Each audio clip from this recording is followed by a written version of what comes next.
Dr. Josh Hibbard, and today I'm here with Dr. Keith Hall. He's the director of the Noel Strengths Academy at Azusa Pacific. Yes. Hi Keith, welcome. Hey Josh, it's good to be here. Well, today we want to just dive in and talk about strengths. I'm interested in knowing if you could tell us a little bit about the research that supports this. Yeah, so I think in higher education we have this desire for our students, for our faculty and staff to be fully engaged. And so when you take a look at some of the recent research conducted by Tom Rath, Jim Harder, published in their book Well-Being, students, individuals tend to be 6 times more likely engaged in their work when they're applying their strengths on a day-to-day basis, 3 times as likely to report an excellent quality of life. And so we want that for our students. And so it makes sense for us to find ways to integrate a strengths development approach in the way we engage students.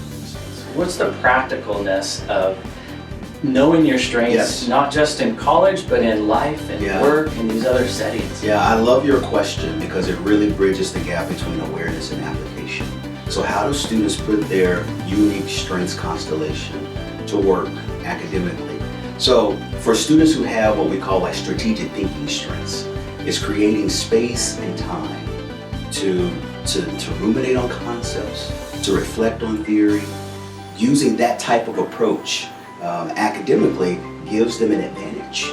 And so obviously that translates also to the workplace. So if I understand how I'm wired, I can also choose positions that are a good fit where I can apply my strengths on a day-to-day basis.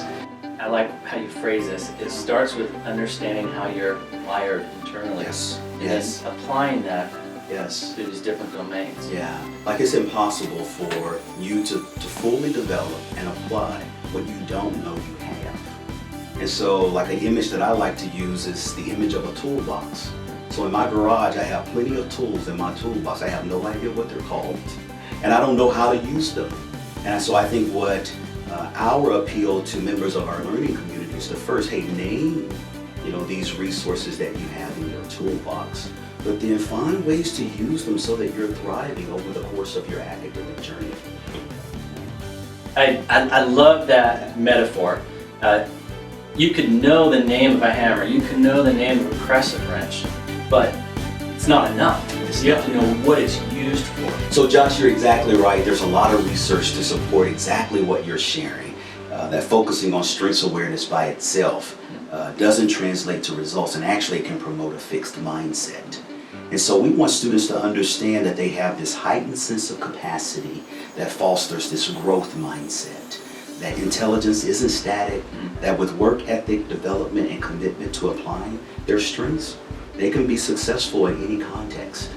Could you tell us a little bit more about some of the benefits that strengths affords students, especially Sure. academically, but also professionally? Yeah, so there's some contemporary research that's being conducted by Dr. Lori Schreiner at Azusa Pacific that kind of highlights thriving outcomes.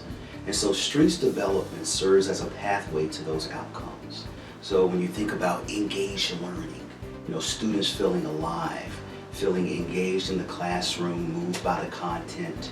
Academic determination is another outcome. So students taking responsibility for their learning, taking ownership of what they learn. And then there's also this idea of making connections. So I'm just not learning content, but I'm thinking of ways to apply it in my desired profession.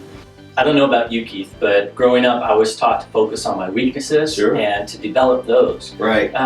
You're telling me something different about the strengths perspective. I want to be clear about this. Are you suggesting that we don't focus on our weaknesses at all? I am not suggesting that. Okay.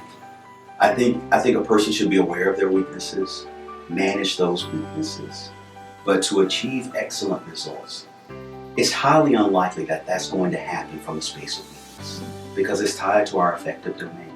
Our energy is low when we play to our weaknesses.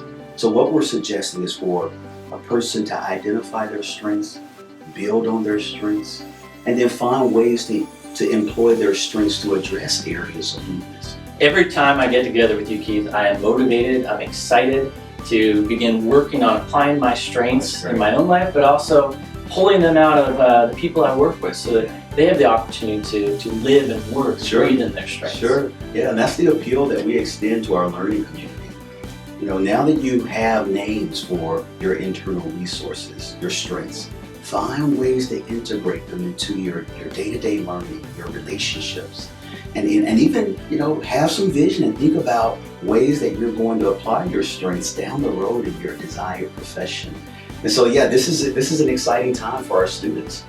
Well, thank you so much for joining us, and thank you all for joining us. We'll see you soon.